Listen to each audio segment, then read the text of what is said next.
Hello folks, my name is Mark, this is Why I Hate the World, how you guys doing?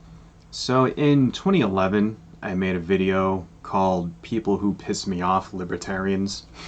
Right, which I have gotten a lot of responses from libertarians on because it seems like whenever you make a video about libertarianism, they kind of come out of the woodwork to like defend themselves and then to call you stupid and stuff like that, and it's like whatever.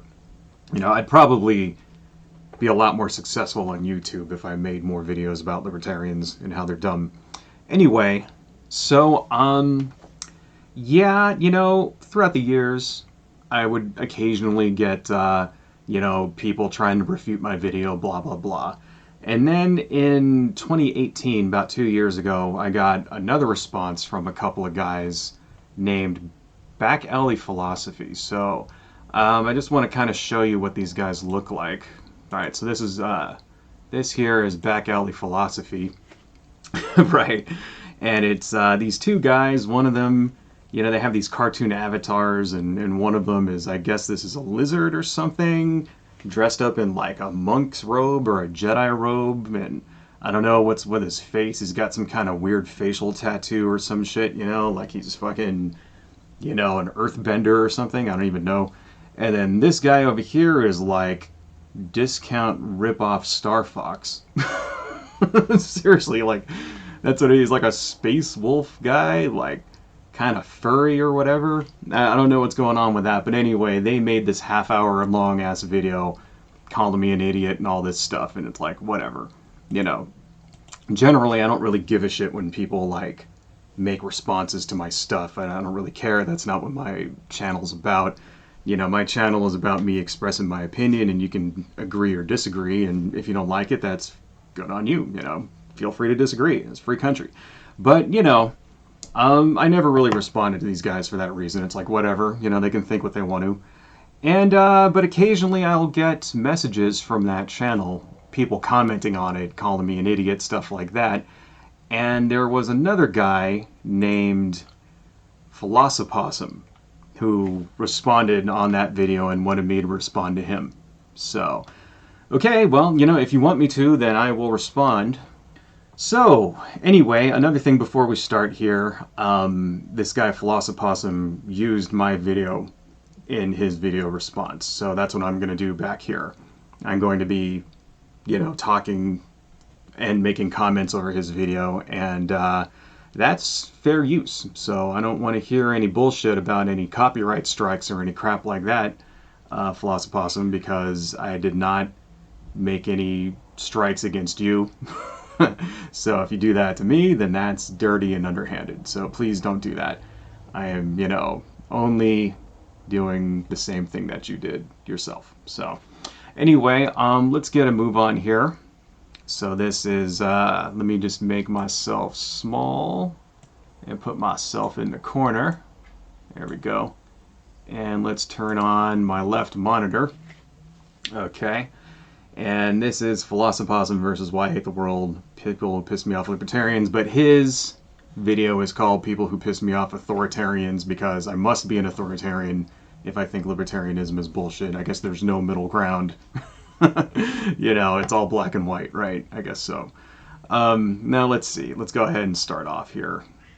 And if it looks like I'm reading, it's because I am, because I got notes here, because, you know, one like way that these guys like to debate is by that sort of gish gallop, you know, approach, where they just say a bunch of shit really fast, and then you have to like either skip it or respond to it, try to respond to it as much as you can, you know, and if you don't respond to it, it like makes it look like you're losing. So it has that double effect of making them look smarter than they really are, but then also making you look like you don't know what you're talking about. So we're going to cover a lot of different subjects in this video, you know, everything from government regulations to like banking, the FDA, child labor, stuff like that. And, you know, each one of these subjects could be in and of itself its own video. You know, we could really make a video just on, for example, banking, libertarian, you know, responses to banking, you know, and how they think it should be, you know, lack of regulation is good, blah, blah, blah. We could make an entire video out of just that. But, you know, that's the That's the problem with this. That's why this is going to end up being like a 3-part series, because even though his video is only 16 minutes long, you know, I got through about 5 minutes here, and I already have like 45 minutes worth of material. So, you know, unless you want me to make a fucking 3-hour video and shit, we're going to have to break it up, right? Either that, or I'm going to have to skip a bunch of the stuff that I think is irrelevant. And if I do that, the guy's just going to respond and say, he didn't address this, this, this, and this point, so he must be an idiot. He must not know, he must not have a response to me. That's what's going to happen. So this is why we're doing it in this long format. Okay, moving on here. Let's get started.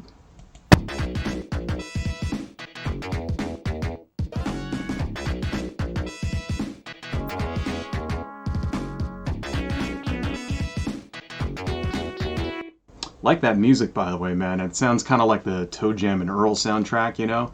I don't know if you've ever played Toe Jam and Earl. It was like this really cool game on the Sega Genesis back in the day. Sounds just like this. But anyway, moving on.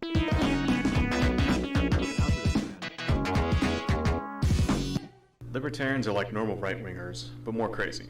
They have all the misplaced smugness, misinformed idiocy, and deliberate ignorance of normal conservatives, but with a big heaping of conspiracy theory to make them more batshit insane. Everything a conservative does, a libertarian wants to do better, like there's some kind of annoying little brother trying to get attention. Yeah, libertarians are just like conservatives. If you ignore the drug war, isolationism, like tariffs and immigration restrictions and increased police and military power. Yeah, they disagree with like half their platform, but other than that, if you overlook that tiny little detail, yeah, they're practically indistinguishable. So, to start out, I don't like libertarianism. Okay, I think it's a load of shit.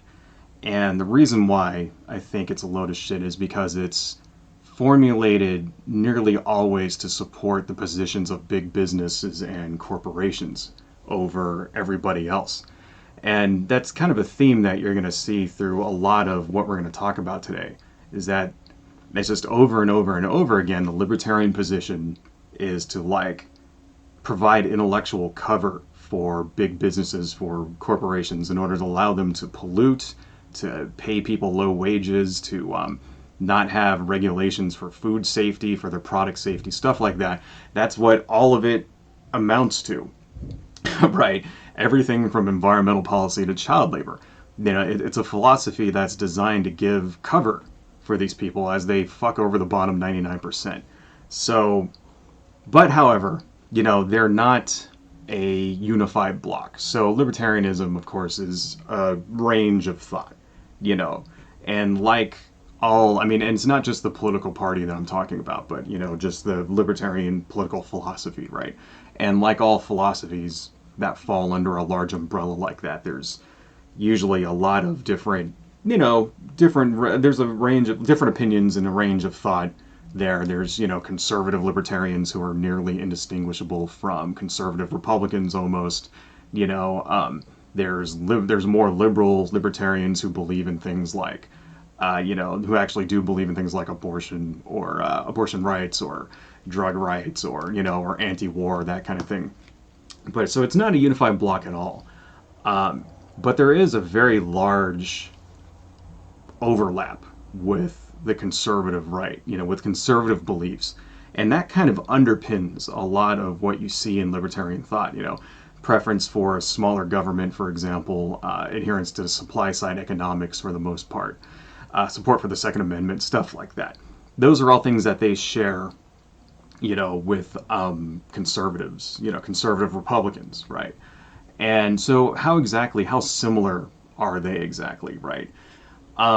You know, because you often hear people say things like, well, libertarians are just Republicans that want to smoke weed and get laid, right?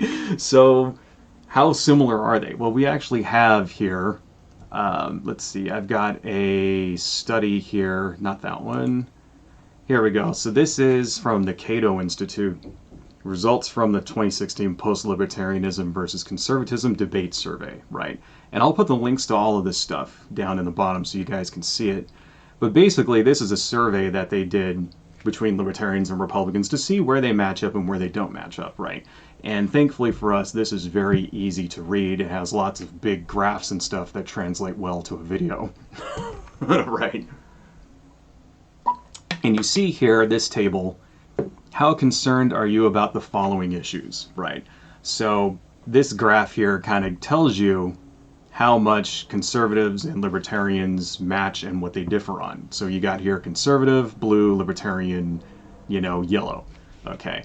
And it looks like down here, when it comes to things like education, government spending, economy, jobs, taxes, healthcare, the size and government, regulation of businesses, free trade, income inequality, and all of that, this is all nearly almost exact.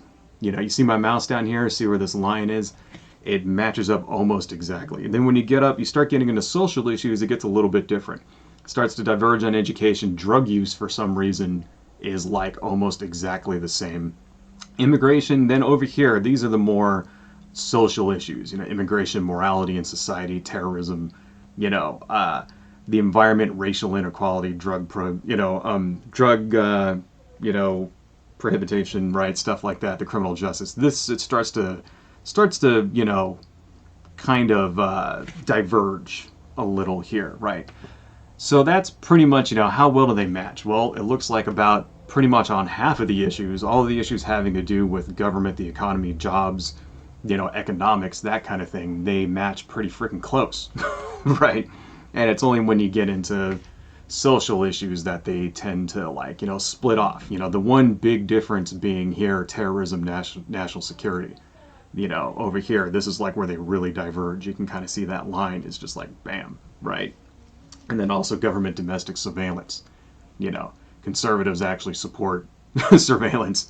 Libertarians not so much. So it's like, yeah, okay, they're not, exactly the same, but they do share an awful lot. Now, I do want to say here, though, that just because there's divergence, right, in social issues doesn't mean that the libertarian view on social issues is any more, equitable or liberal or whatnot. It's not. So don't think that. Okay, no, it's not because, say for example, they differ on drug, prohibition, right, legalizing drugs, or something like that, or abortion, for example. That doesn't mean that the libertarian stance on abortion matches up more with the liberal stance, right?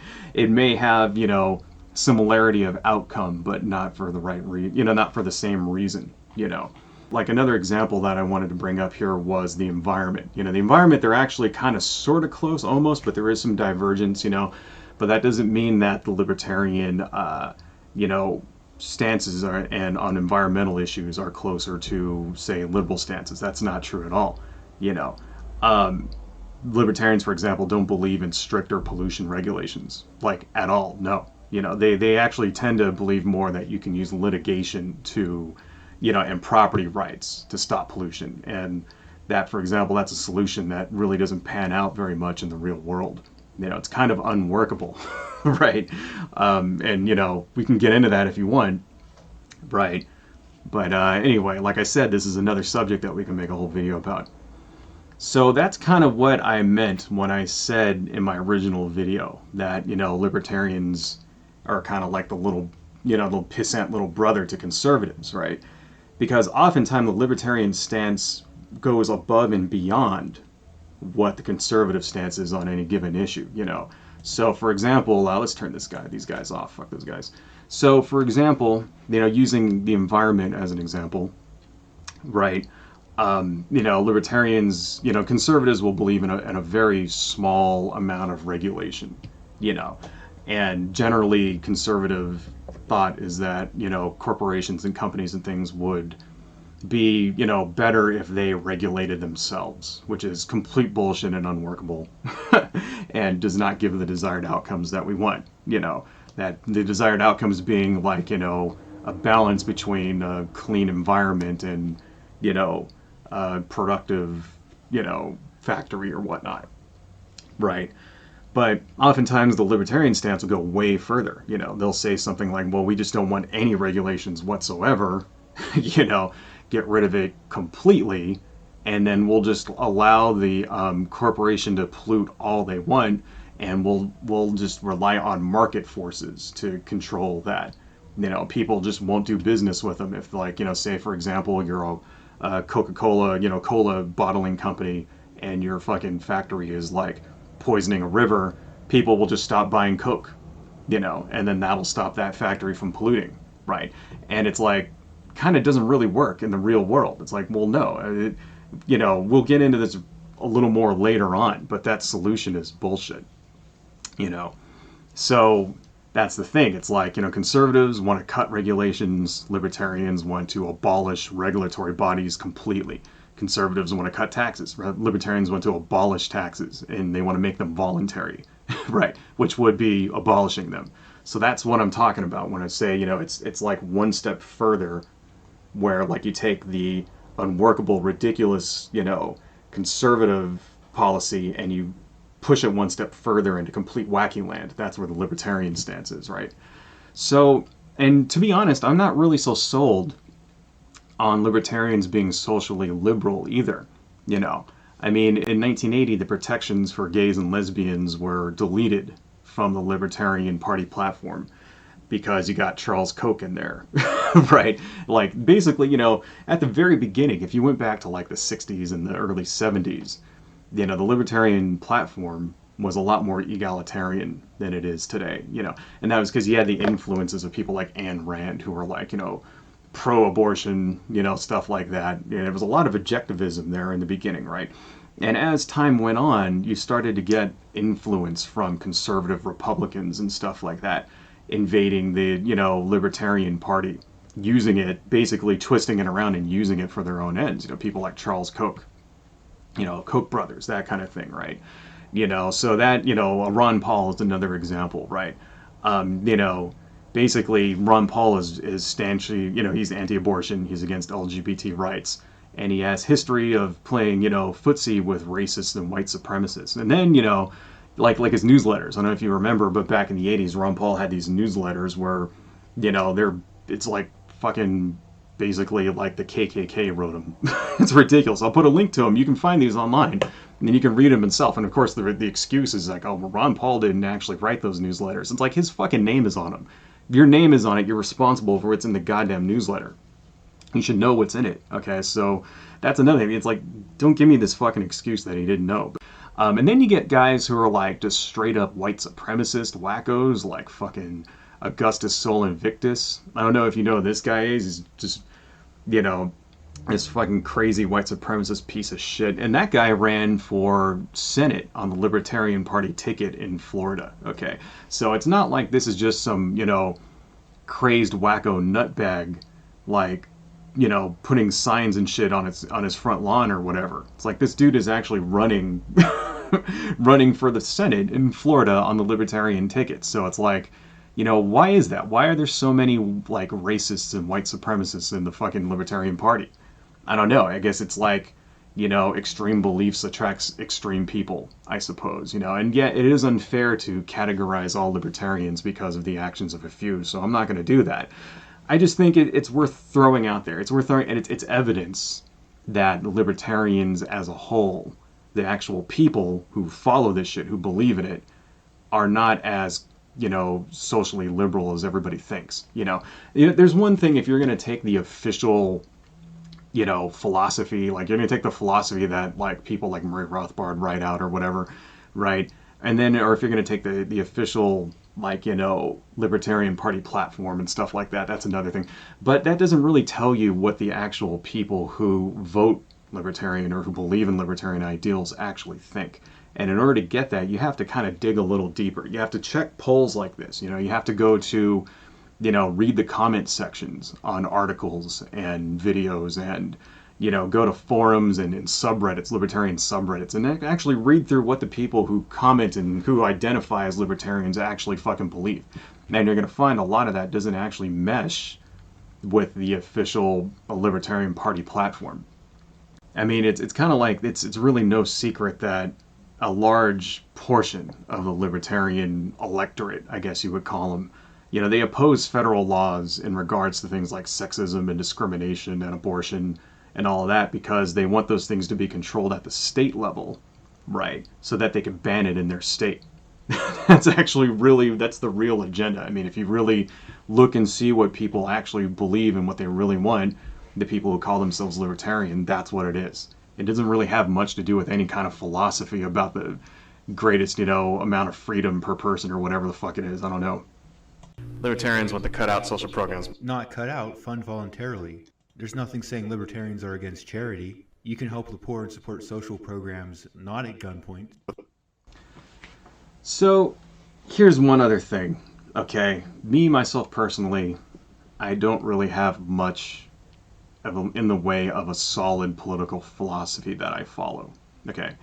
Not really. I'm more of a pragmatist. So, and I know that the guy, making this video is going to watch that and he's going to laugh at that, what I just said. And it's fine. You don't have to believe whatever.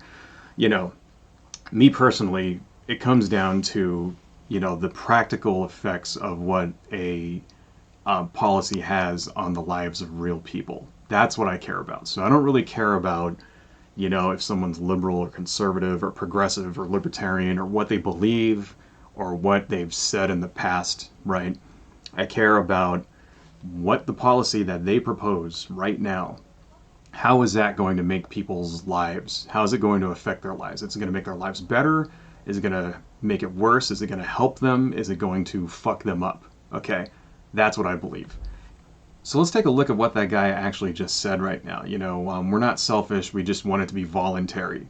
We like helping people. We think it should be done through charities, in a voluntary fashion, right? Well, in real life, there is just simply not enough charitable spending to cover the amount of people that need help that government programs currently cover. It's not even close. So, right now I'm using these numbers come from the Lilly Family School of Philanthropy, right? And in 2017, there was a total of $400 billion donated to charities in the United States, right? Well, the Medicare budget alone in 2017 was, $582 billion. Okay, so it's not even close. It's like it doesn't even cover Medicare by itself. If you're going to include Social Security, that's another $1.5 trillion, right?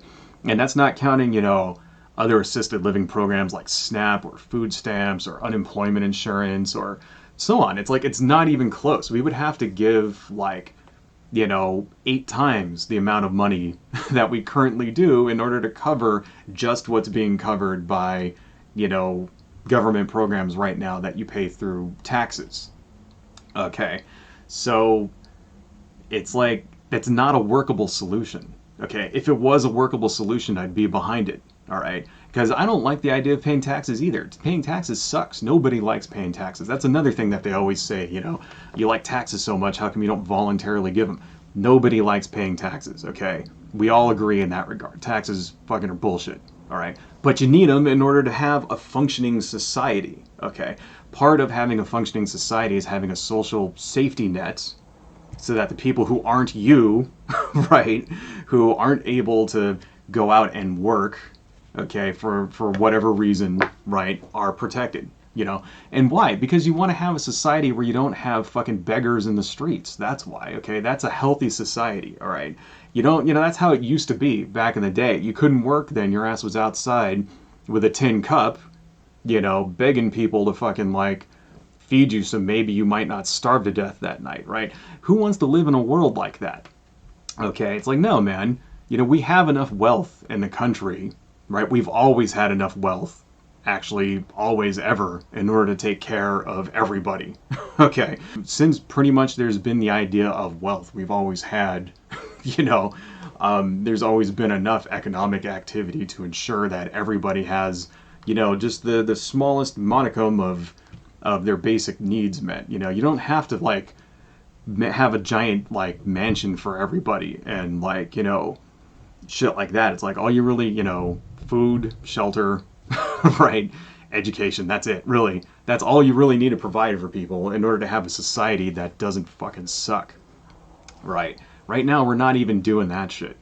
So one of the things I said in the comments to this guy before we started was, I think libertarianism is selfish, and that's because it has this underlying kind of theme of like, take care of yourself, and I'm not required to help you. It has that kind of like, underpinning a lot of libertarian like solutions on things.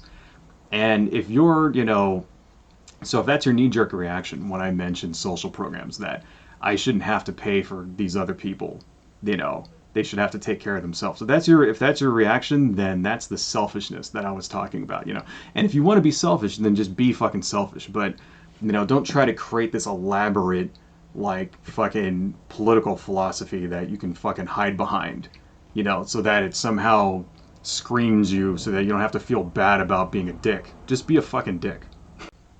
But they also want to cut things like the Food and Drug Administration. Because they artificially inflate the price of medication so that underclass people can't afford it. And then lefty dipshits like you complain that we need government to steal from us so that poor people can have their medicine, even though government's the reason the poor people can't have their medicine. So what he just said there is a vast oversimplification of what the FDA actually does, okay? And it proves that, he just doesn't understand what regulations are there for. He has no idea about the history of why we have the FDA or anything like that. Okay, so the FDA is, of course, a regulatory body, but it's not just there to make things more expensive, right? Let me steel man here, okay? Because this is what the libertarian argument usually is, right? When it comes to things like regulatory, bodies, but specifically the FDA, right? The idea is that they impose unfair and costly regulations, which drug companies and food companies have to, spend money on in order to sell their drugs or food in the market. And this artificially increases the cost and, can also keep people from getting the medication they need and stuff because it's not approved, right? And it makes sense, right? It does make sense. You go, okay, well, I could get this one drug here, but it's not FDA approved. Oh, it's approved in France, it's approved in Germany, but how come I can't get it here? These guys are fucking, preventing people from getting their medication, right? They're killing people, right?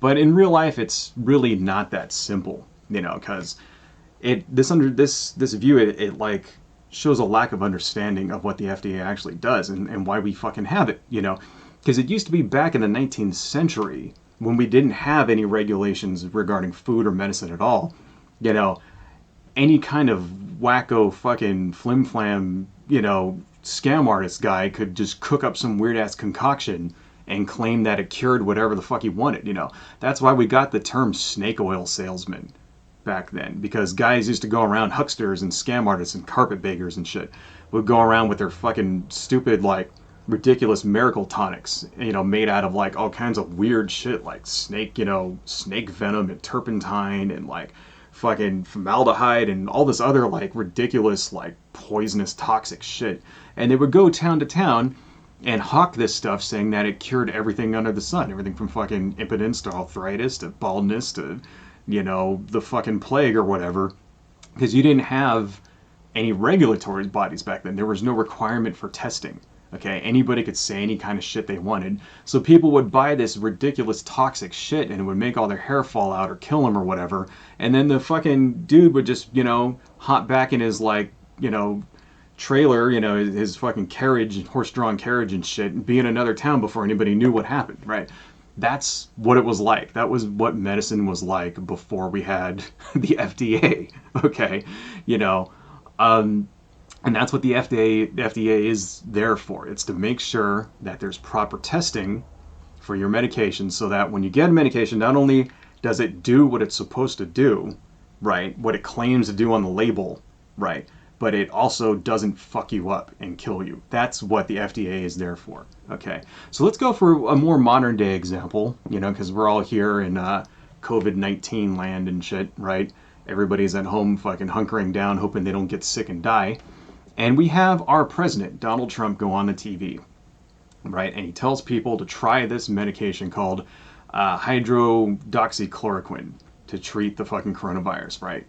And why does he do this? Because he saw on TV, He saw on Fox News that there were some early studies that it may help people, right? So Donald Trump wants, people out there in the country to not be scared, right? He wants them to think that he's got it under control, so he starts pimping this medication. Go out there and try it. What do you have to lose? What do you have to lose? He actually said that. But the thing is that, it hasn't been tested for this drug, how do you pronounce that shit? Hydroxychloroquine, right? It's usually used for things like lupus, so it hasn't been tested for use for COVID-19. So it's, well, what's the danger, you might think? It's like, well, why not? Why not just let people try it? What do they have to lose, right? They have a lot of shit to lose, okay? Because, drugs have fucking side effects, okay? Drugs are called drugs because they do shit to your body, okay? They have chemical reactions that go through, and sometimes those chemical reactions can cure diseases or, lessen symptoms or whatever, right? That's the whole fucking point of that's why they're called drugs, right? Because they do shit to you. So you don't know what it's going to do in reaction to this, disease.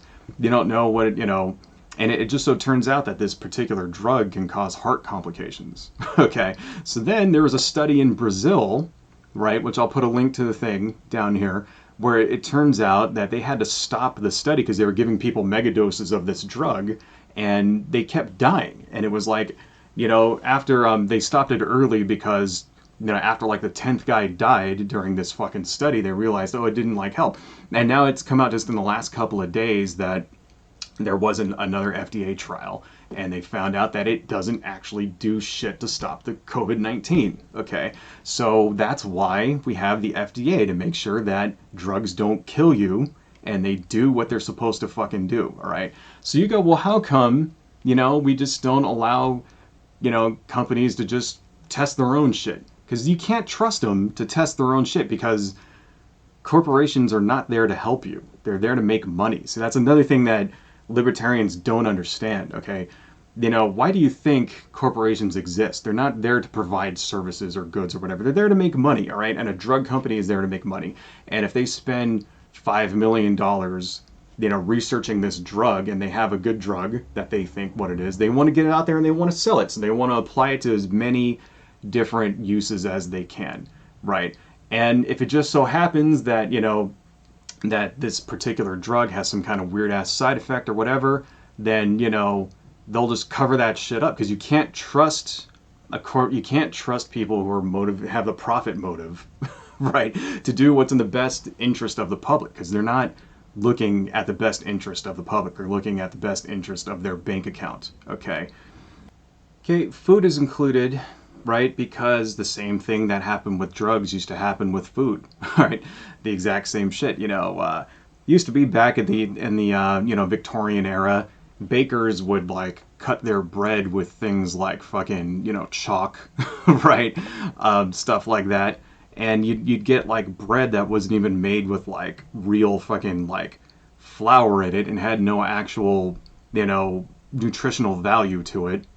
Right, so it was shit like that would happen. Or another example is in the meatpacking industry, there's a book called The Jungle by Upton St. Clair, very, very famous for exposing horrendous conditions in meatpacking, in slaughterhouses, stuff like that.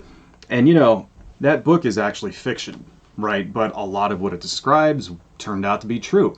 That book actually led to federal investigators going in 1906 and going to Chicago and checking out slaughterhouses, and they substantiated a lot of the claims in that book. The horrendous, dirty conditions, and guys being worked like crazy, and rats and shit being ground up into beef and stuff like that.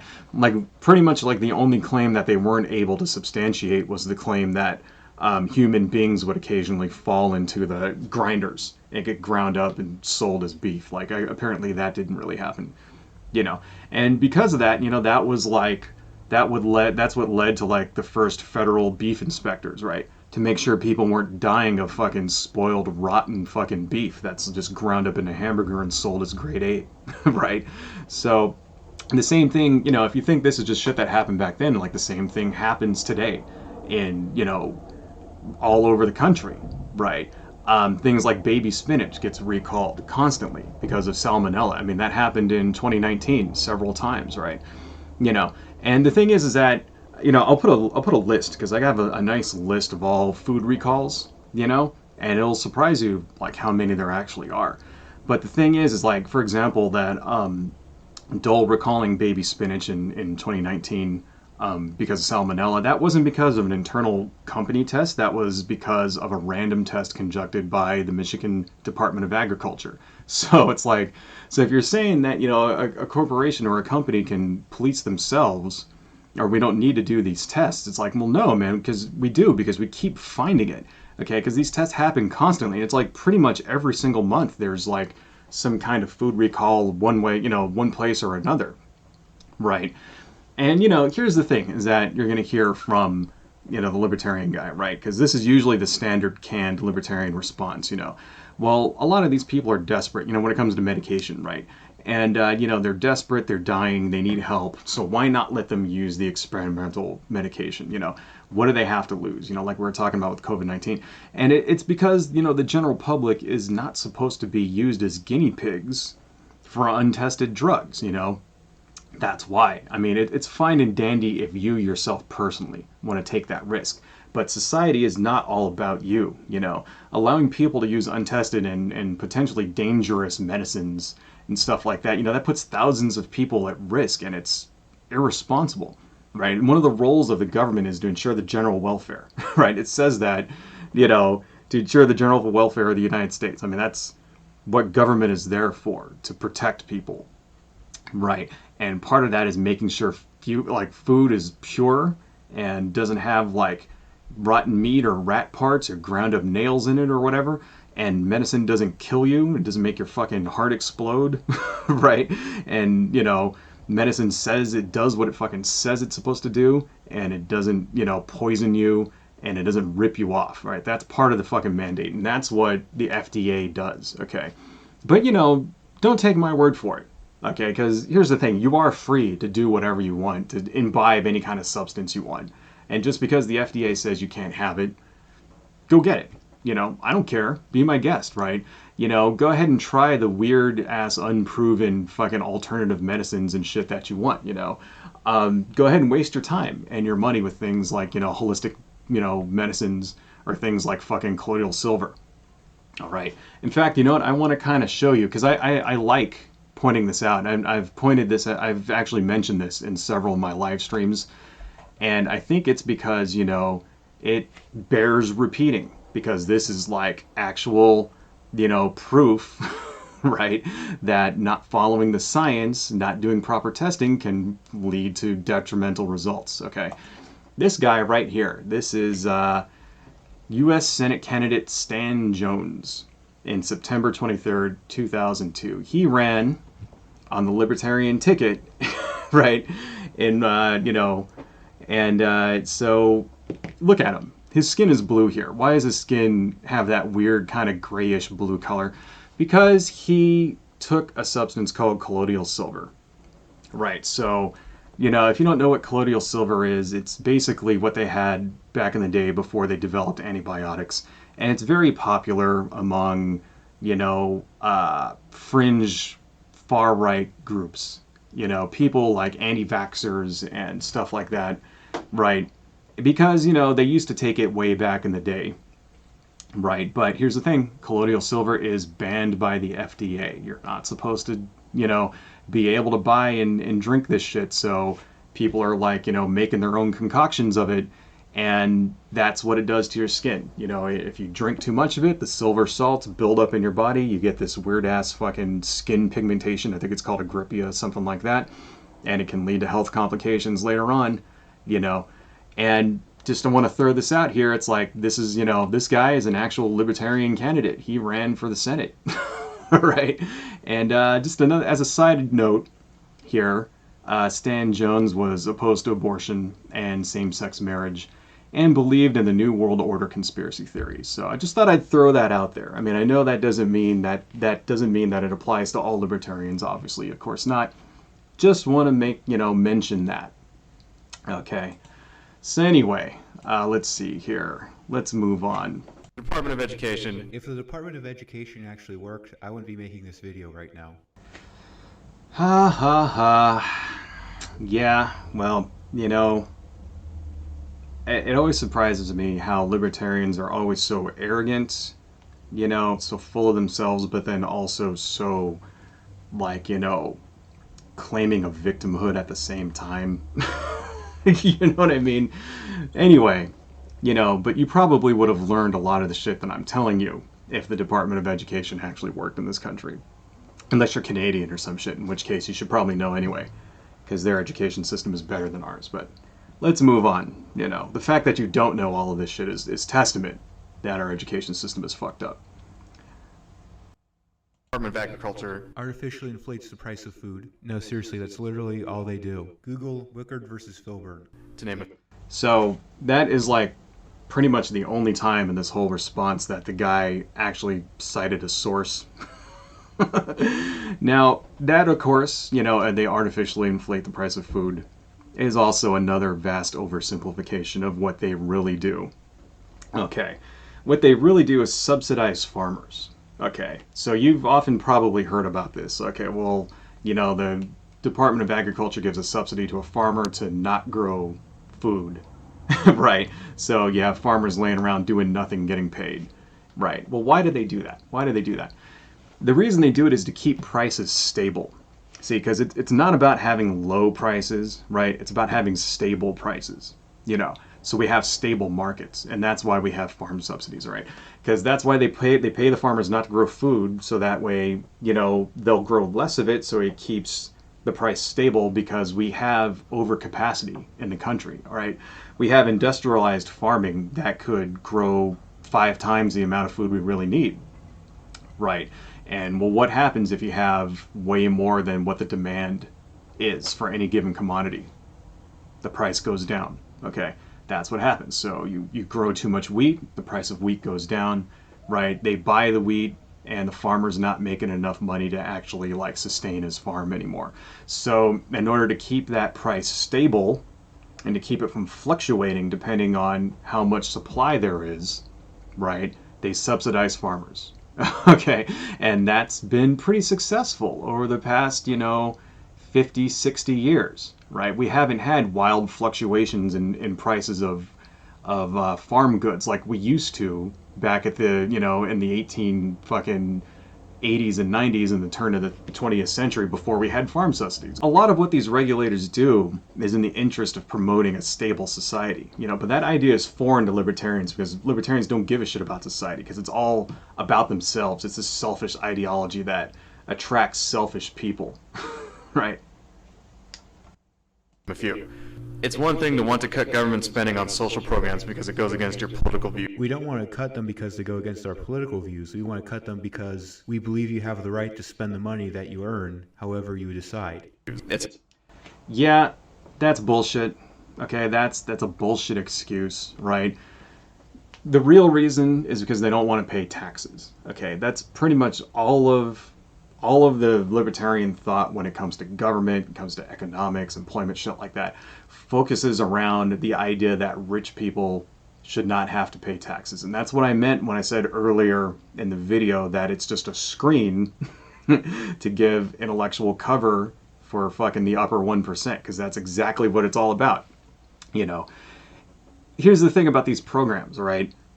A lot of them won't help you personally. Okay, farm subsidies is not going to help you unless you're a farmer, right? Directly, right? Things like welfare, things like unemployment insurance. If you're not unemployed, it's not going to help you directly, but it helps society, and you benefit from that because you benefit from a stable society, right? It is in society's best interest to have stable food prices, to have people who are not destitute, poor in the streets, right? To have, people who are able to get health care and buy food and have money to spend for the economy, right? It's in society's best interest to have educated populace, all of that stuff. So even if you're employed and you don't have kids that go to school and you're not a farmer and all this other shit, you're benefiting from the stable society, right?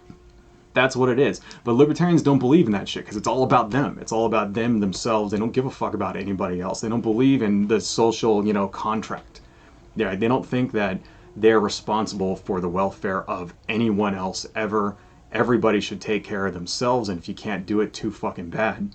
It's another thing to remove highly successful programs that provide vital and essential services which directly benefit the public, even saving lives in some cases. Do you have any sources or evidence that suggests that these programs are necessary or helpful? If you're arguing that we shouldn't cut them and that we should keep them, that's going to be kind of important.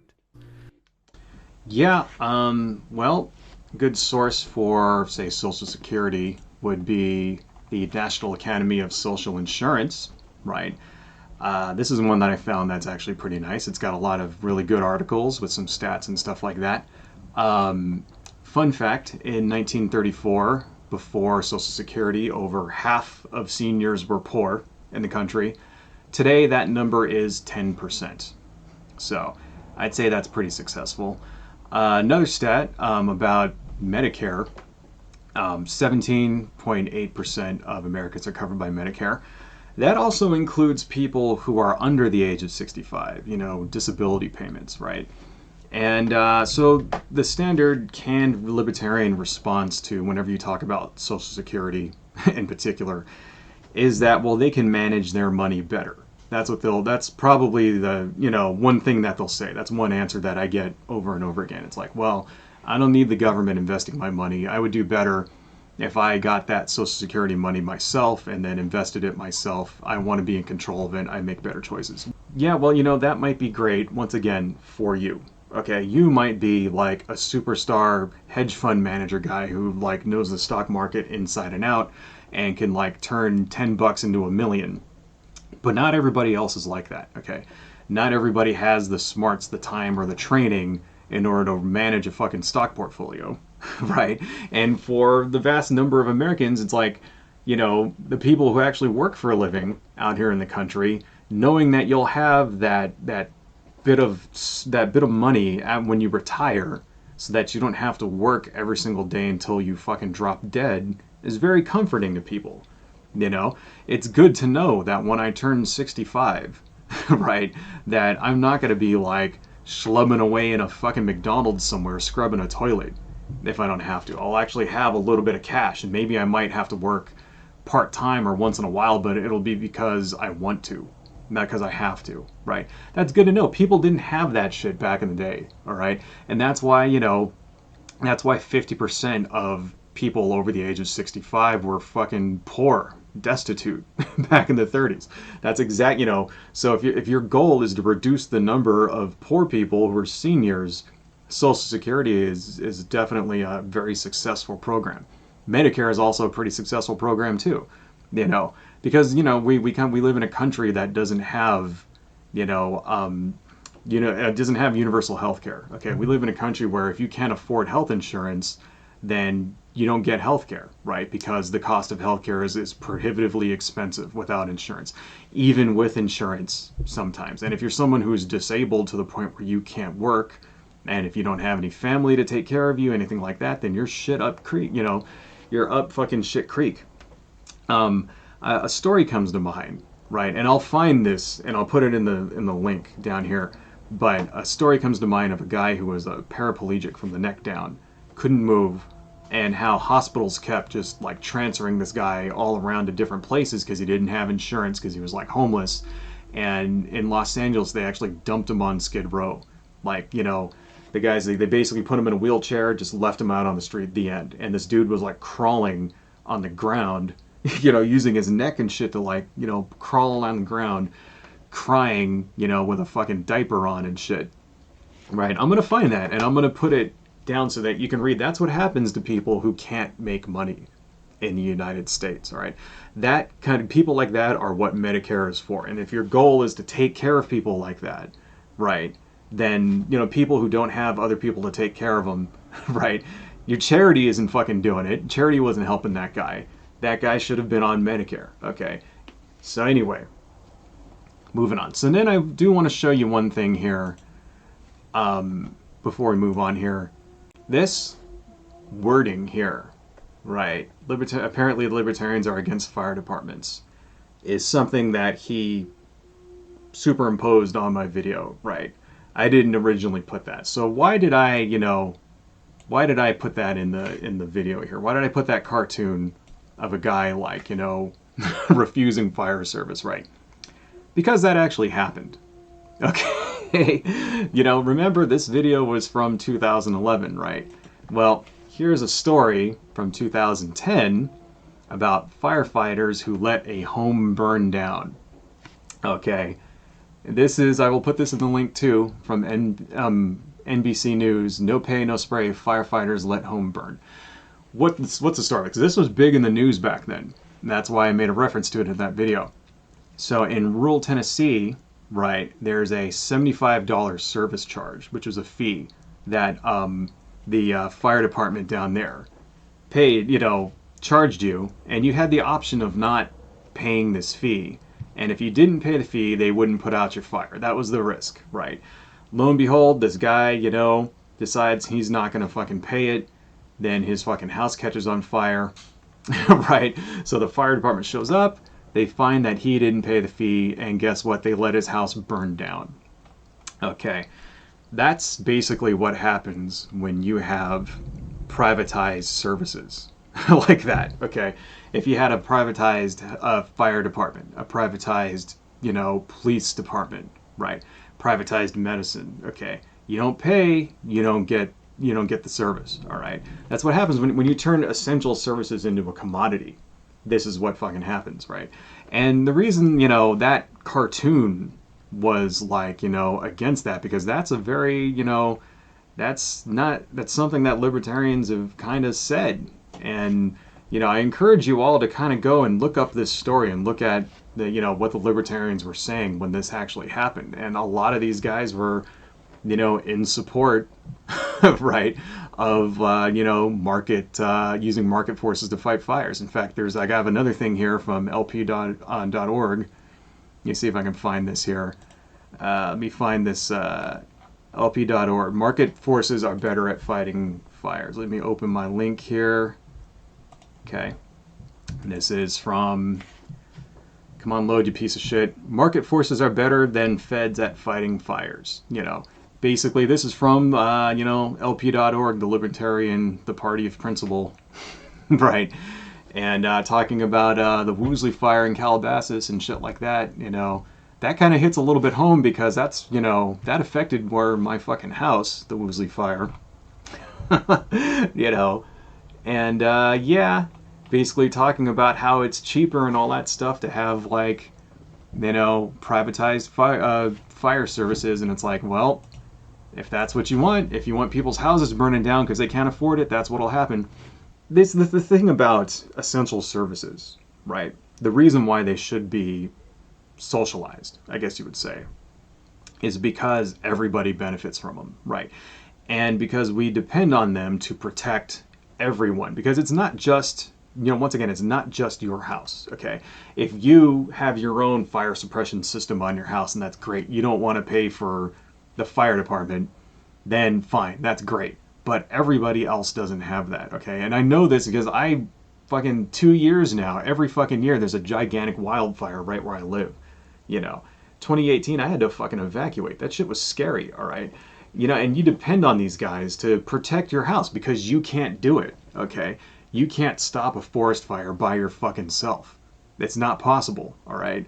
So, you know, and I can only imagine the kind of mishmash, kind of hodgepodge bullshit that would happen if we actually did have, you know, privatized fire services in where I live, and it was like a house-by-house basis, like it was, you know, in Tennessee there. This house burns, that one doesn't. Oh, don't save that house, you know. Ridiculous, because the fire doesn't give a shit. That's the thing. Fire doesn't give a shit what your politics are. It doesn't give a fuck if you've paid or not, you know.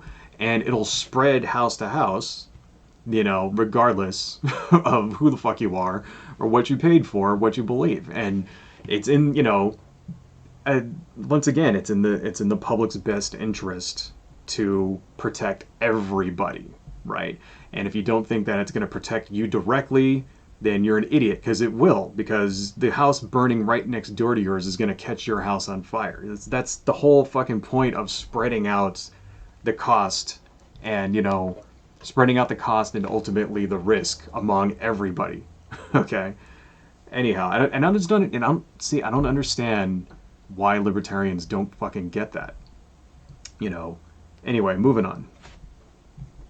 Some of the more wacky libertarian fruitcakes like to claim that any department, service, or agency that is not specifically laid out in the Constitution by the Founding Fathers should be eliminated. The primary purpose of the Constitution is to limit government power, not specifically to vest power to government. So it's unlikely that the Constitution would lay out specifically any programs or agencies to be implemented. It might empower Congress to create such agencies or programs, but it wouldn't in and of itself create them. So this comment is pretty much irrelevant. You know, like when I said earlier in the video, when, you know, libertarians seem to be like very smug and like arrogant, like this is a good example of that. Really, you know, limiting constitutional power and defining constitutional power is essentially the same thing. It's just basically a different word that, you know, it doesn't really mean anything different than what I said, you know. But anyway, what I was talking about though there in my old video was libertarian constitutionalists, right? And these are people that actually tend to overlap a lot with like conservatives. In fact, some people, you know, you'll also see online they're called libertarian conservative constitutionalists sometimes.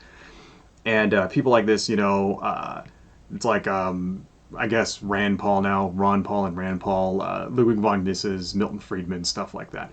And it's a view that generally, you know, anything that the government does that is not specifically laid out in the Constitution is unconstitutional, which is pretty much bullshit.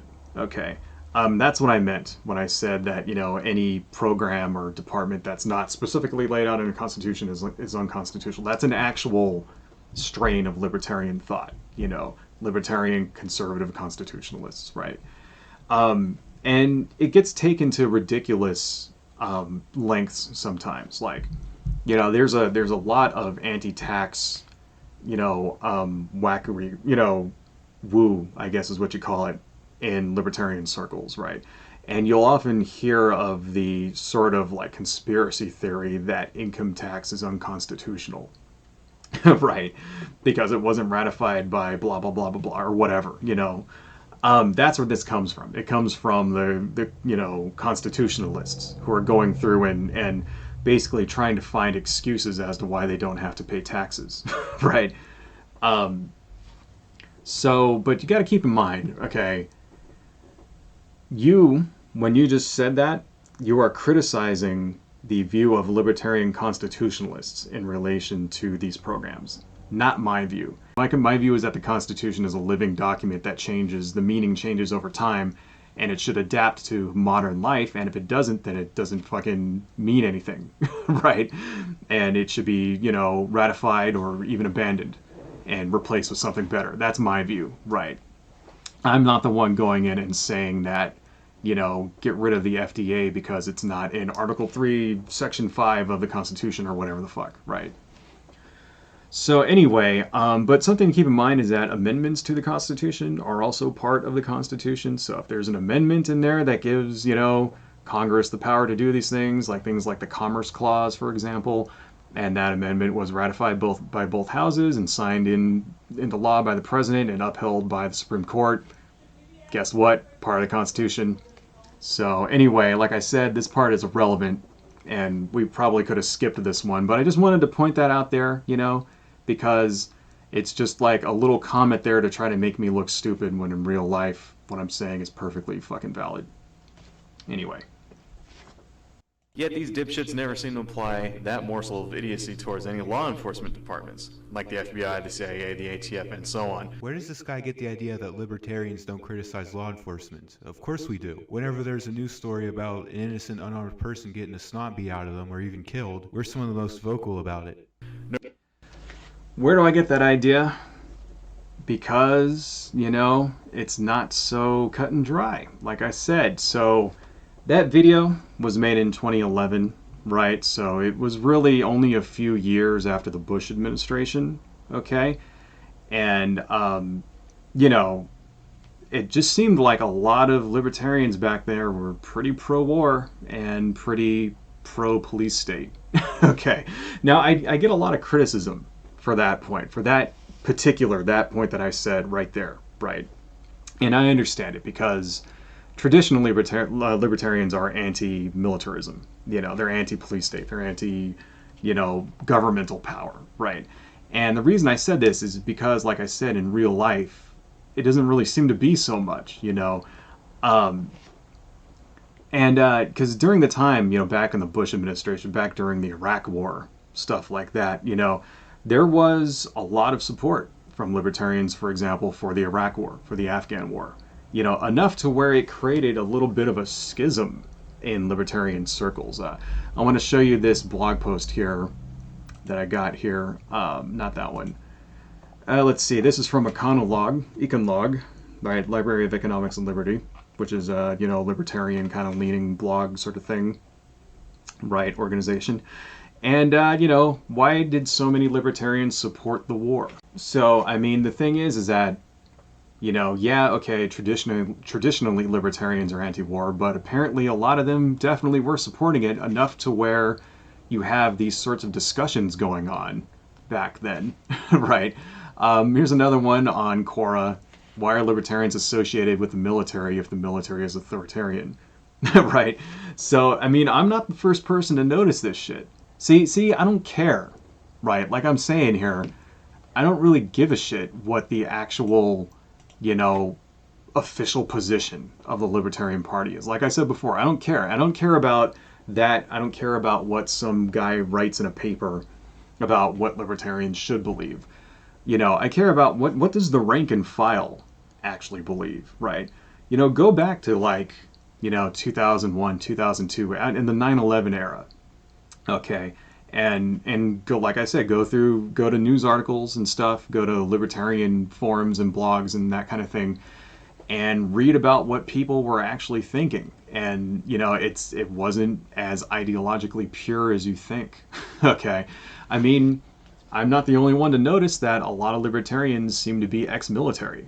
You know, so why is that? Why are you know, why are so many military guys, you know, libertarians now? Is it because they were in the military and they now see how fucked up it was?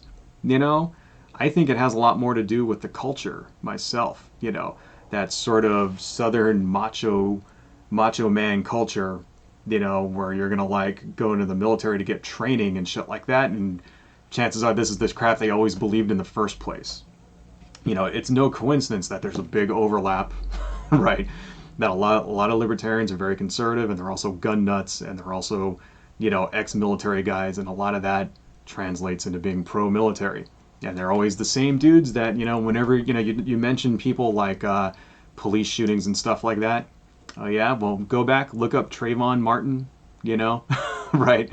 Look up, you know, all those like police shootings of different people, you know. Tamir Rice is another one. And you know, read the comment sections. Okay, look at what people are actually saying. Go to Reddit, look up Tamir Rice in the Libertarian subreddit, and you're gonna see that it's not all 100%. You know, not as much as you think, and it's a wide. There's a wide variety of opinions, and a lot of those opinions are pretty fucking horrible. So, anyway, but I did want to mention this next thing that has to do with naked airport scanners. Nor do they apply towards any kind of military spending. You know, when did the founding fathers intend for us to have naked body airport scanners or military bases in Saudi Arabia? Yeah, we're against those things too. So, the reason why I brought up the naked body scanners, right, is because the person who actually instituted those things in the United States was the former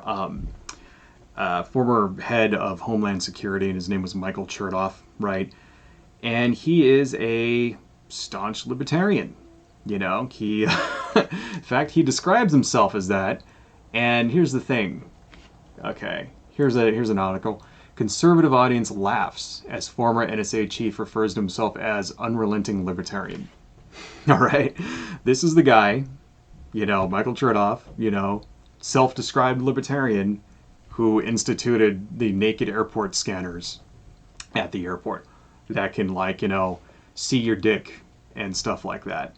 This is the dude, libertarian, You know, now your response is going to be, well, he's not a real libertarian. Well, it's not up to me to decide who is and who isn't a fucking libertarian.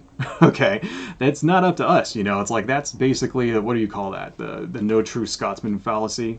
It's like, no, man, if the guy says he is, then who am I to deny what he is, Like I said before, libertarians are not a unified block. There's a wide variety of viewpoints. And if somebody like this piece of shit, or like, Neil Bortz, that's another guy who, like, if he supports things like the Patriot Act or whatever, and he says that he's a libertarian, who am I to disagree? Now, you could say, yeah, that doesn't match up with libertarian ideals, right?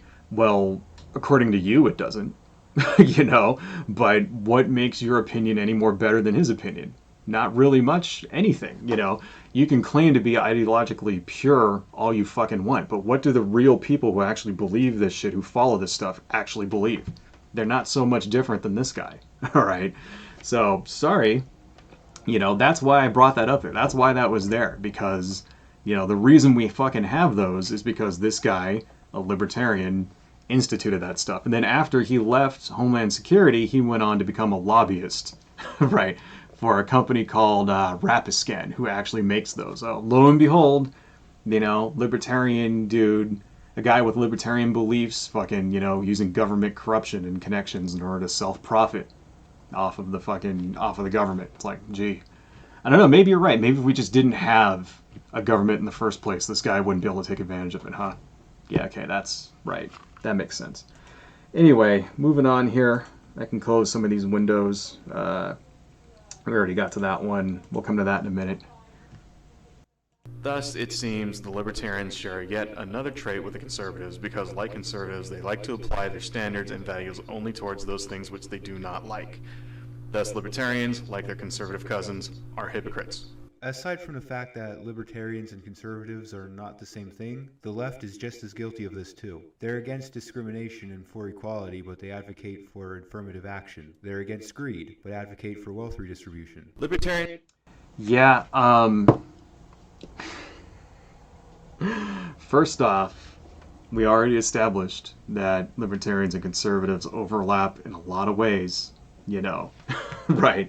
Secondly, the left is just as guilty. That's irrelevant, because we're not talking about the left. We're not talking about progressives or liberals or the Democratic Party or communists or any shit like that. We're talking about libertarians. So to try to pull that, the left is just as guilty thing is just to deflect.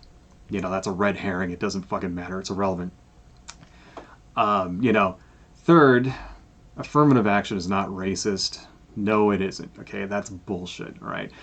Affirmative action programs, what they do is that all they're allowed to do, okay, is to try to, actively recruit from a certain population. That's all they're allowed to do, okay?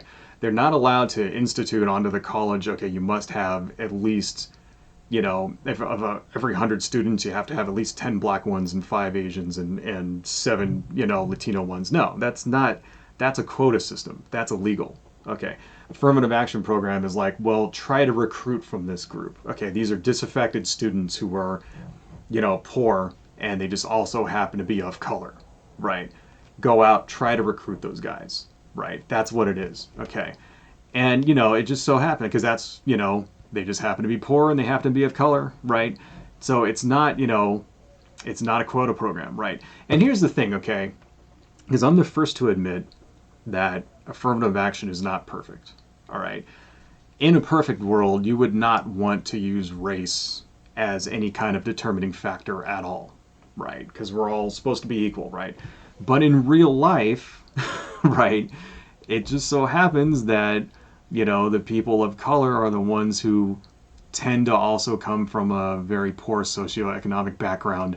They're the ones that need help. So it's like, realistically, these are the people that need the help. Okay, so how do you help them without using their race as part of that process, right? Well, you know what? If you can think of a better idea, then I'm all for it. Maybe there's like just a test that if you score, and you don't put your name on the test, and if you score above this amount on the test, you win. and it doesn't matter who you are, it doesn't matter what your race is, whatever. That's fine, you know. I could go for that. I could get behind that. So tell me what you have to replace it, you know. I mean, because here's the thing, right? You know, speaking of affirmative action, I'm actually part Asian. Okay, I know I don't really look it. I look mostly like a white person. But, you know, you can see, right?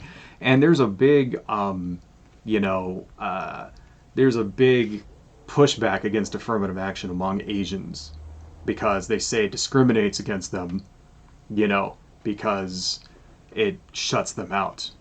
And this is the theory among the Asian community when it comes to affirmative action, right?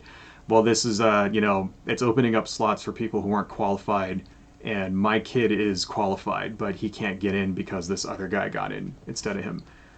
That's bullshit. That's not, you know, what it basically does is that, you know, your population excels above and beyond. That's a good thing, right? And, you know, if you're supposed to take the best of the best, then you know what? That's like, I don't see how that's wrong. That's like saying I have too much money, you know.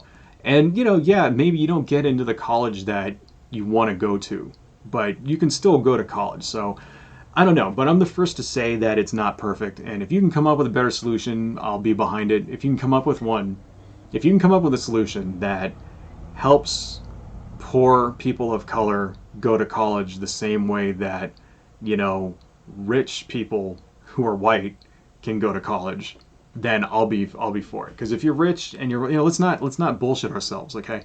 If you're rich in this country, right, you can get into any college you fucking want. Okay, you can go to college, right? And it just so happens all the people that qualify there tend to be the same color. So, I don't know. Give me your solution. And if your solution's good, I'll support you. Libertarians tend to distrust the government, which I actually think is a good thing. It's healthy not to automatically believe everything the authorities tell you. The reason for this is that the government is made up of people, and people tend to have self-serving agendas. So you're acknowledging that people are susceptible to self-serving interests, but you're still advocating for giving certain people special powers and authorities that nobody else has. That doesn't seem dangerous to you at all? Okay, so what this guy's doing right here is he's blaming the existence of government for government corruption, which is also a very oversimplification of what the problem is. Okay, that's like, you know, ridiculous. All right, God, it's hot in here. Sorry, I'm like sweating. In real life, the government is merely a tool. Okay, and like any tool, it can be used for good or ill. All right, you know, it's not the tool itself that is the problem. It's the person who uses the tool. So I'm willing to bet that if I were to use the same argument that he just did for, say, gun control, for example, right, he would say the exact same back to me that I just said. You know, if I were to go out there and say, hey, you know, having guns around results in more people getting shot to death, he would come to me and probably say something like, well, guns don't kill people, people kill people, right? Well, same kind of thing. You know, the government is not corrupt because it's the government. It's corrupt because the people in the government are corrupt, right? So, you know, anyway, though, I am advocating, right, for giving authority to certain people that others don't have. He's correct there. I am doing that. And the reason I advocate for that is because in order for society to function, there needs to be people who are in charge. There needs to be an authority. And the reason why there has to be an authority is because people are not equal. See, libertarians have this idea that you should just, you know, everybody is capable of, you know, competing at the same level. That's not true, all right?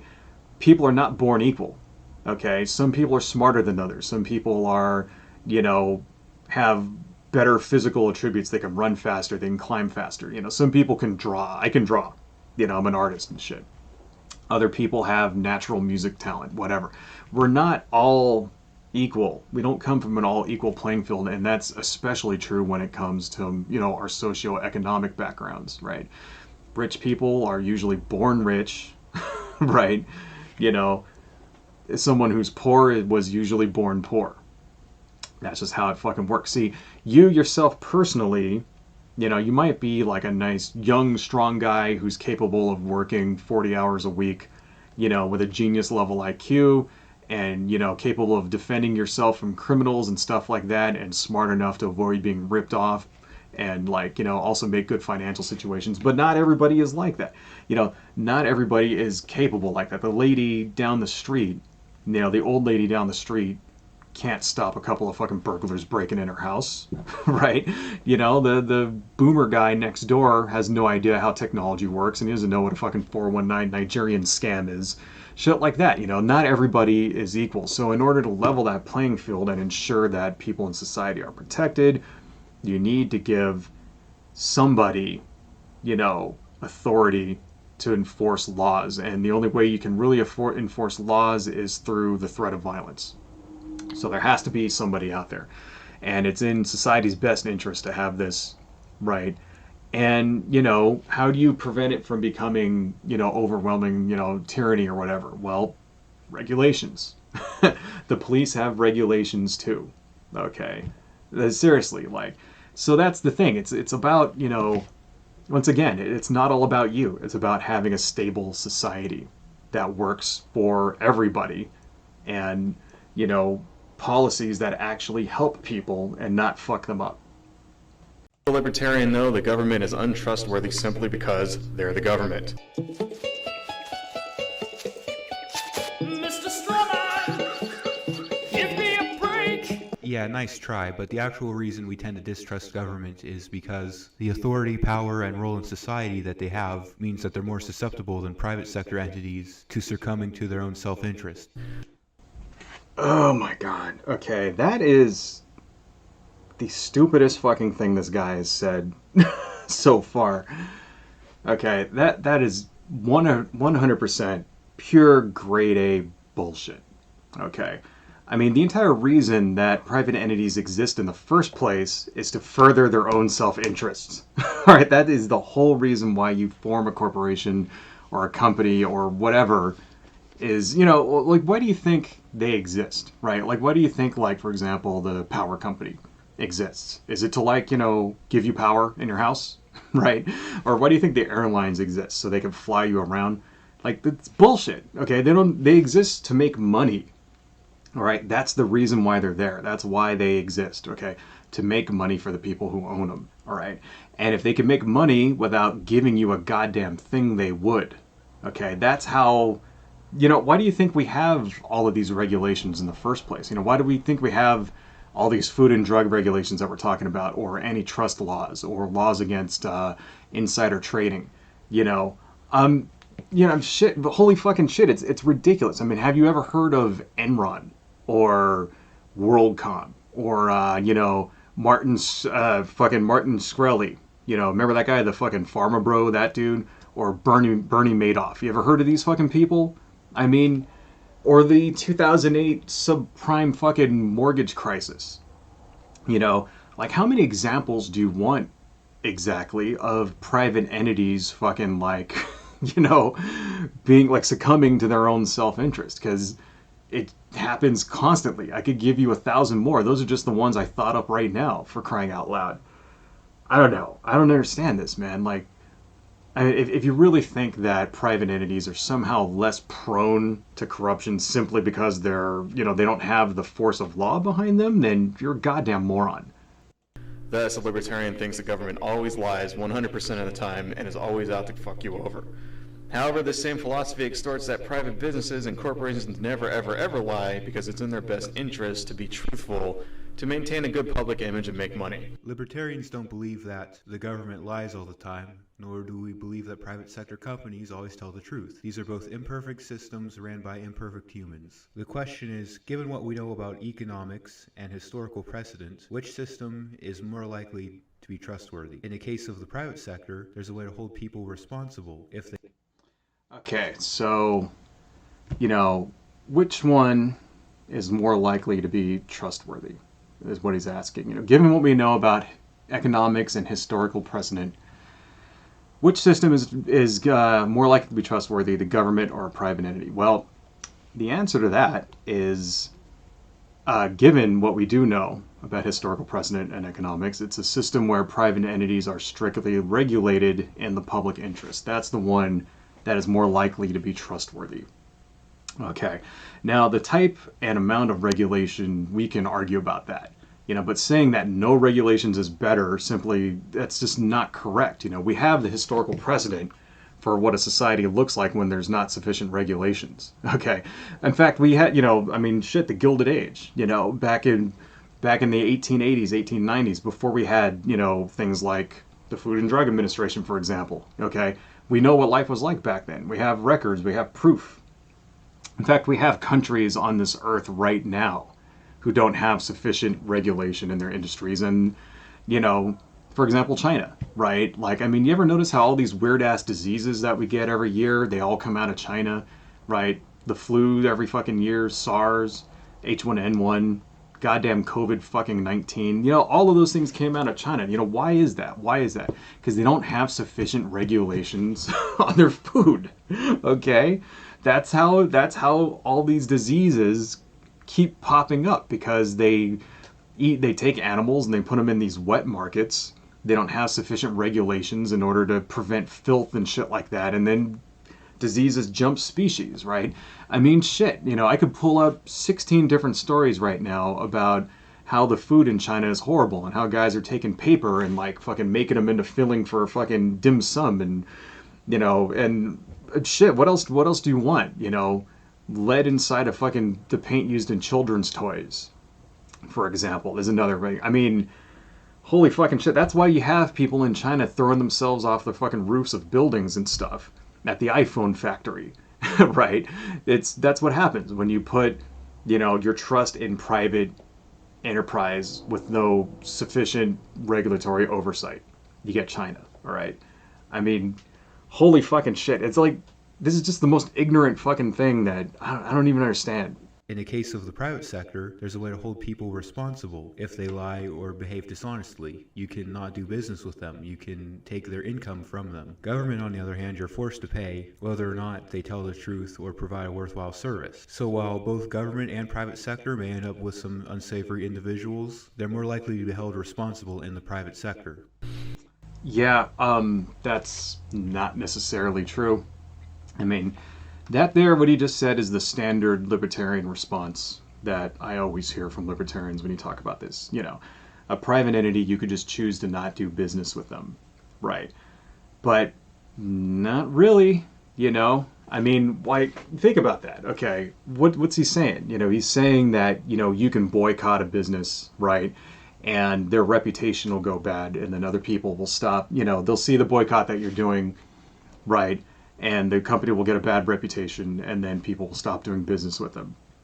But in real life, that's not what happens, And, the reputation and boycotts, it's not a sufficient market force in order to force the corporation into acting in the public's best interest, If a company has business practices that are harmful, or if their product hurts people or kills people, then if you simply don't do business with them, they don't just go away, all right? For example, if Crest, right, Crest toothpaste, if they put out a toothpaste that's filled with toxic fucking waste, then, you just stop buying that toothpaste. Oh, yeah, that's great. Sounds simple. But in real life, it's not that simple. What about all the other people buying the toothpaste, all right, and dying from it and shit like that? What about them? It's like, you're not, how long does it take for us to figure out that the toothpaste is toxic? And what about all those people who were poisoned in the meantime? What, too bad for them? They chose the wrong fucking toothpaste, right? As we're waiting, right, for the backlash against this toxic toothpaste to happen, these people over here are the ones that, are basically Crest's fucking guinea pigs. Those are the guys that are shit out of luck, I guess, right? What's the libertarian response for that? Because, my fucking, solution for that is to have an FDA that actually tests the toothpaste and makes sure it's not toxic. Okay? Under my fucking solution, those people are protected, but under your solution, they die, all right? Which one of those is better? Okay? Seriously, which one of those helps people? Which one of those fucks people up? All right? Seriously. I don't know. And the thing about boycotts is, they become ineffective. They don't work, especially when the company is large enough to have a sufficient market share. It's like you don't boycotts don't actually fucking help people. Like, a good example of that is Amazon. Okay, Amazon is a gigantic corporation, and there's all these stories about how Amazon treats its workers like shit, and it's paying them bottom tier wages, and it's fucking working them to death and all that. But that doesn't really seem to make a dent in Amazon's profits. Okay? Not really, you know, it's run by the richest man on fucking earth who, like, had to be shamed into paying his workers more. You know, and that wasn't because, you know, he didn't, like, suddenly increase his workers, like, minimum wage to $15 because, you know, the reputation of the company was bad. Like, he did it because, like, you know, they threatened to organize. Like, Bernie Sanders fucking was involved in that shit. They basically threatened to fucking organize and, like, go on strike if he didn't do it. Okay, so they don't see, corporations only give ground when you force them to, whether that's through organizing, right? Organizing your workers, whether that's through the force of law, whatever, like that. They don't just do it because it sounds good. Okay? That's what, you know, PR departments are. That's why you have things like, you know, the entire public relations industry that grew out of, you know, government propaganda. Right? That's what they do. They go out and they spend money to make corporations look good so people have a good opinion of them, so that when, you know, bad shit comes out about their business practices, they can spin that into something positive, right? That's the entire fucking thing. And, like, you know, for example, that's how Chick-fil-A, I don't know if you remember Chick-fil-A, you know, they got in trouble for donating to anti-LGBT, you know, groups and stuff like that. They were able to spin that around and then have Chick-fil-A Appreciation Day, right? I'm not making that up. That's a real fucking thing. You know, and the contention that people in government positions are not held accountable, you know, that's simply not true either. Okay, government officials are prosecuted and they go to prison all the time. I'm sure you've heard this story recently about the Republican senators who got caught, like, fucking with insider trading, being investigated by the FBI now. Those guys are going to prison. Okay, you know, like, that happens constantly at all levels of government. You know, I mean, if you want examples of that too, I can go get those as well. You know, and we hear about these stories, you know, how politician X or Y is corrupt. I mean, Lord knows the Trump administration fits the bill here, you know. But this goes back to what we said before, you know, it's the people. It's not the tool. You know, the government is a tool, and it's only as good as the people who are wielding the tool, right? So if you elect shitty people, they're going to give you shitty government, and you're going to have shitty policies. But if you know, that you're not having a government in the first place doesn't solve the problem. It only makes it worse. This leads to ridiculous situations where libertarians want to strip away needed government oversight from vital industries that have proven over and over and over again to be unable to regulate themselves.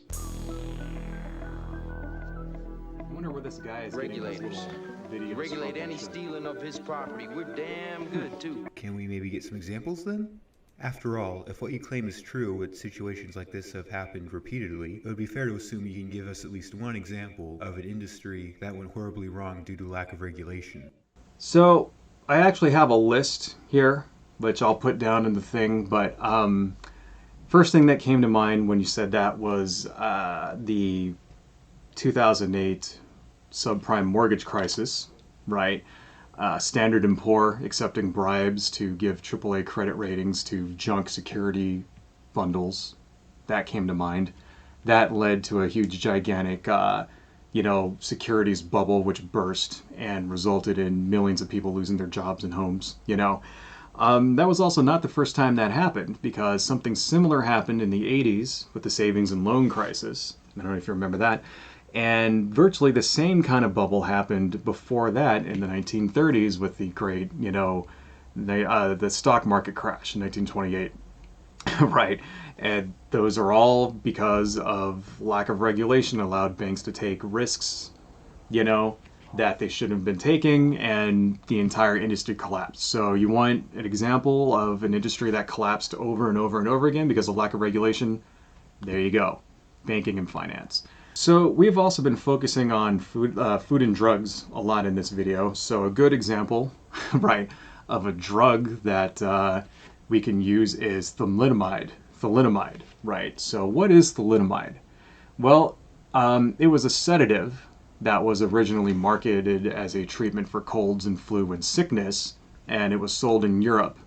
And it was tested in Europe, and it said that it had no negative side effects. It was impossible to OD on, and it was, marketed as safe for pregnant women. But what it really did was interrupt in the, development of the fetus until you got things like this. So, see these kids here? How they have malformed limbs, or this baby right here, or here we go, these children right here with malformed limbs and all that, these guys, right? See all this stuff? This is because, pregnant mothers who took this drug, they had interfered with the development of their children, right? So, this is pretty freaking bad. Okay. And just to kind of show you, what can happen if there's not sufficient testing, let's turn that off because that's depressing. So this drug was sold in Europe, and it took 5 years for them to put, to connect the side effects of this drug to these deformations that these birth defects that children were having. Right. Here's the thing. That didn't happen in the United States. You know why? Because the drug was rejected by the FDA. The FDA said there wasn't enough testing done, and it was not approved for use in the United States. Okay, Europe, it was all over the place, England, Germany, stuff like that, and it took them 5 years. And in that 5 years, there's the estimate is 10,000 children were born with malformed limbs because of this drug. Perfect fucking example right there of what, the system working how it's supposed to work. Okay. Now, if it was up to the libertarians, right, and their ridiculous, wacky idea that you should be able to take any kind of fucking stupid-ass medicine for anything that you want, we would have had 10,000 cases of kids born with, malformed limbs in this country. But we didn't. You know why? Because the government, regulations did what they were supposed to do. Okay. So there you go. Another one I got here, if you just want drugs in general, there's kind of like too many to even list. So here's a website called drugs.com, which has FDA MedWatch alerts, right? And you can basically go here and find like all of these different, stories on recalls and things like that for different drugs, Somewhere on here, there's an actual list of, drugs that were recalled, right? And it's a lot of them. So I'll put this down, a link to this down in the thingamajig down in the bottom. This is a good resource. Okay. Here's one from the United States Department of Agriculture talking about public health alerts and food recalls. And you can kind of see here, how many food recalls we've had over the last couple of years. This is Swedish meatballs, right? Due to misbranding and an undeclared allergen. Here is, let's see, what is this one? Chicken soup for an undeclared allergen, right? Here is romaine lettuce, right? This was actually because of, the romaine lettuce was because of E. coli. That was that one. Here is one for beef products, possible E. coli contamination. Here is one for Kosher Poultry Incorporated, raw chicken products due to possible salmonella contamination, right? Here's another one for beef, pork, and poultry products, contamination with Chlorospora. I didn't even know what the fuck that is, never heard of it. All kinds, so you can kind of see over the last couple of years, all of these different alerts, how many times this happens every fucking year. And keep in mind, these are things, this is not, the corporation or the company doing voluntary testing. This is stuff that how they failed, right? They failed testing from the FDA and the United States Department of Agriculture. Okay, so if the system was working, if corporations were capable of policing themselves, this list should be empty. It's not empty because they're not. Okay, they're not capable of policing themselves because they fucking don't. Okay, we can go into more of these if you want. We could look up, toy recalls. We could look up fucking, auto recalls. That happens every year, constantly, all the time. So, yeah, you want examples of like, products that going out that hurt people, or industries that, you know, are damaged because of like fucking lack of regulation. There you go. There's literally too many to list. And if I were to list them, it would be like an hour-long video of me going through each one of these. So, ridiculous. Anyway, let's move on here. How many child slave factories Contrary to popular belief, free market innovation rather than government regulation is largely responsible for ending child labor. are exploited? Yeah, that is also bullshit. Okay, it's not true. Now, this is also not the first time I've heard this answer from a libertarian person. You know, what did he just say? You know, free market innovation instead of government regulation is responsible for ending child labor. Not true. Okay, and you know what it is that he's going to cite statistics that show that child labor was on a decline, and it was pretty much gone by the time of the federal ban. So it was banned, you know, in 1938, you know, with the final ban in like the 40s sometime, I can't remember. The thing is that, you know, it was on the decline. Okay, that part is true. All right, in 1920, there was roughly 1 million children in the country, you know, something a little bit over 1 million, like 1,200,000 or something like that, of children under the age of 16 who were working in factories, on farms, all stuff like that, right? By 1938, right, that number had reduced to around 667,000. So you go, okay, good, you know. Well, yeah, that's still more than 500,000 kids in factories and on farms and in stores and, you know, sweatshops and shit like that instead of in school, right? And the reason why it had been going down for decades before this really wasn't due to innovation at all.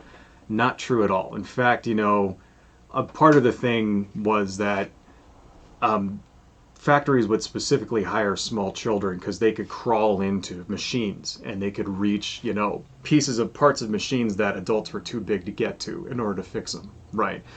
The real reason why that has been going down for decades is because the fight against child labor goes back all the way to like the 1830s, right? And it was something that, you know, activists and labor unions were fighting against for a long time. You know, it started like, you know, with legal battles at every level of government. You know, the first thing they tried to do was outlaw it in each state, you know, and they would only get so far as that. And then they would try to do things where they would say, okay, well, school has to be mandatory, because school didn't used to be mandatory for children, right? And then, you know, so each state had a different law saying, okay, well, your kid is allowed to work if they have this level of an education. And in some states it would be a 5th grade education. In some states it would be a, you know, a fucking 12th grade education. And in other states there would be no requirement at all. Okay, and it was this patchwork, mismatch all over the place, right?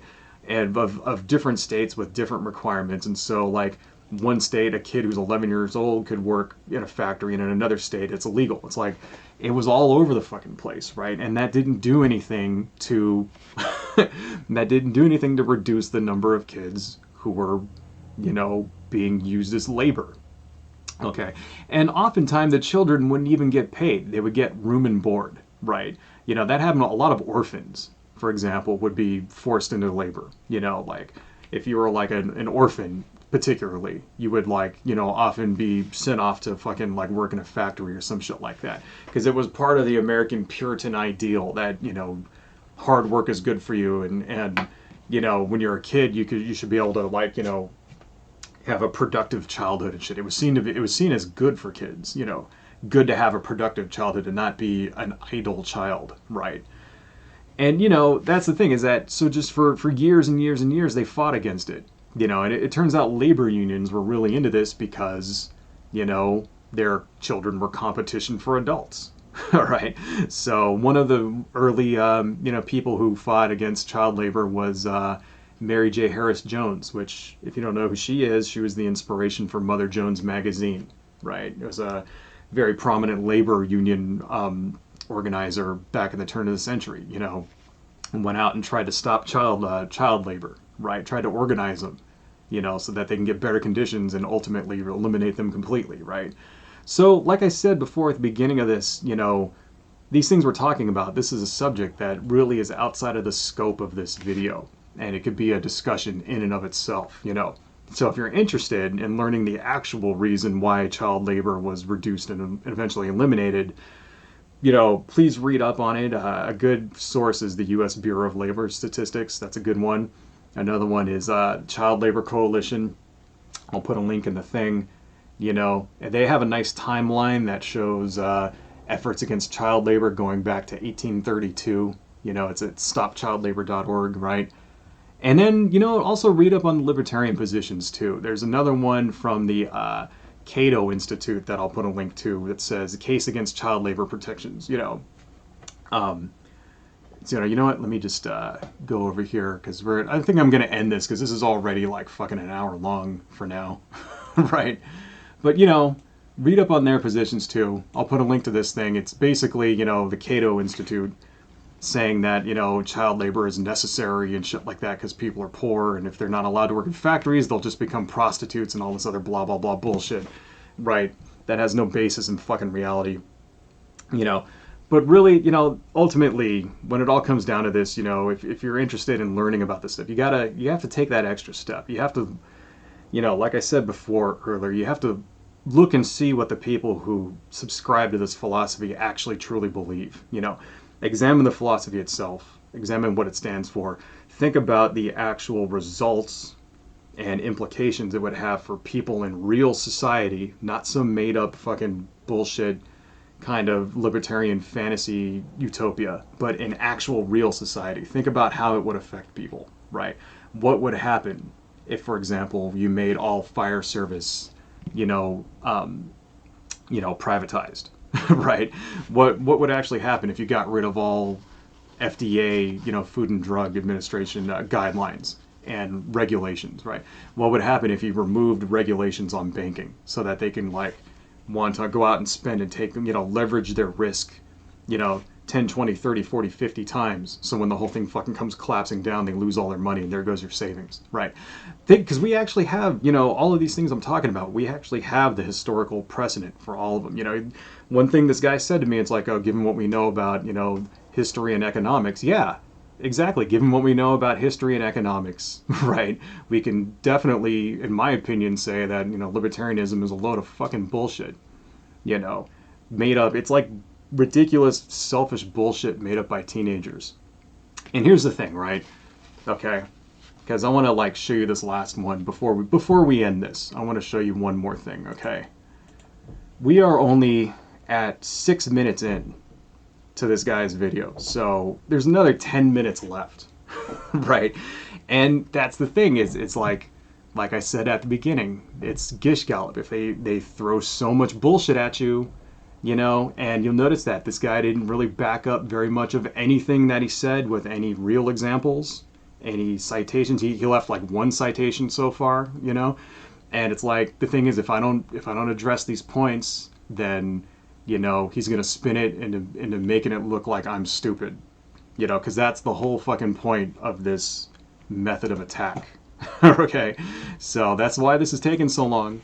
This is why this is probably going to end up being a 2 or 3 part series, because, in order to properly respond, this is what it takes. Anyway, folks, that's enough for now. I'm hot. My head hurts because it's fucking hot here, and I've been talking for too much, so my mouth is all dry, so I'm going to end this. Adios, folks.